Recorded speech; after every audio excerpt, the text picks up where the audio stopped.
One of the coolest stories in writing is the origin of the cliffhanger. Now we all know what a cliffhanger is, but where did it come from and why is it so important today?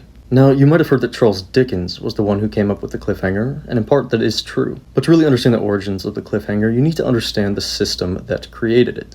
Dickens wasn't just writing novels to be read all at once, he was actually publishing them in installments. These were weekly or monthly sections that readers would buy over time. And naturally, because of this, that changes what a story had to do. It was no longer enough to simply be good. It has to bring people back, right?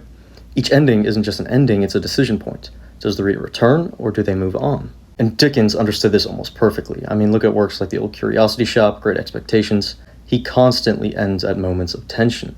Right before something is revealed, right before something shifts, right when the reader feels like they're on the edge of understanding something important. It creates this kind of narrative pressure. You're not satisfied, and that's exactly the point. If you look back, there are actually even accounts of readers waiting at the docks for the next installment, asking if certain characters had survived as if they were real people. That is how effective the structure became. So while Dickens may not have invented the cliffhanger in the literal sense, he definitely was the one who turned it into something repeatable, something intentional, almost like a science of keeping attention. So if Dickens invented the idea, where did the literal term come from? Well, that would be Thomas Hardy's novel, A Pair of Blue Eyes. Just like Dickens, Hardy was doing installments. And in one of the installments, there is a moment where a character named Henry Knight is left hanging off the edge of a cliff. There's no resolution, there's no reassurance, just that suspension. And the narrative cuts off right there. And that image ends up becoming the definition that we all know and use today. So now what we're left with is this sort of split origin. Dickens was the one who built the mechanism.